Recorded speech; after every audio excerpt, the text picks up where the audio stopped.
আজি বুলক মোৰ লগত ভট্টদেৱ ইউনিভাৰ্চিটিৰ নতুন কেম্পাছলৈ। ৰাতিপুৱাই ভাইটি আৰু মই ইউনিভাৰ্চিটিলৈ আহিলোঁ। আমি দুয়োজন আহিছিলোঁ NSS ভলেণ্টিয়াৰ হিচাপে আৰু আমি অহাৰ আগতে ইউনিভাৰ্চিটিত ষ্টুডেণ্টবোৰ আহিছিল কাৰণ ইউনিভাৰ্চিটিৰ পৰা বাছ দিব নতুন কেম্পাছলৈ।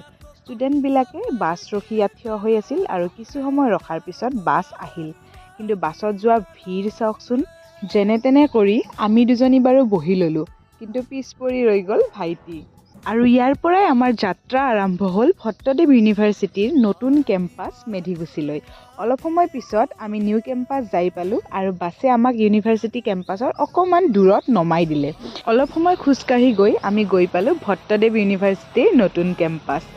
কেম্পাছৰ ভিতৰত সোমায়ে ইনাগুৰেশ্যন চেৰিমনি য'ত হ'ব আমি তালৈ গ'লোঁ আৰু ইয়াত খুব ধুনীয়া আয়োজন কৰা হৈছিলে। যিহেতু CM আহিবলৈ সময় আছে গতিকে বেছি মানুহ অহা নাছিলে, কিন্তু এইকেইজনী ৰাতিপুৱাৰ পৰা আহি বহি আছে মামাক চাবলৈ। অলপ পিছত আমি শুনিলোঁ যে মামা আহি পাইছেহি আৰু মামাই অহা শুনি আমি মামাক চাবলৈ ওলাই আহিলোঁ আৰু এয়া হ'ল ষ্টেজত মামাৰ গ্ৰেণ্ড এণ্ট্ৰি।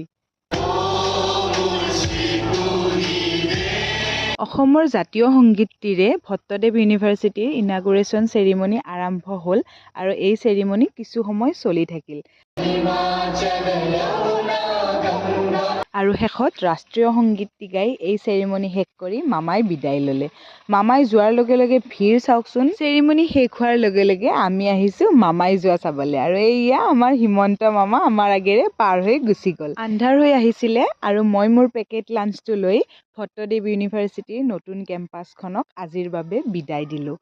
পিছে ইউনিভাৰ্চিটিৰ বাহিৰত গাড়ীৰ বহুত বেছি ভিৰ হৈছিলে আৰু আমি ইউনিভাৰ্চিটিলৈ অহা বাছখন পাওঁতেও বহুত সময় লাগিছিলে।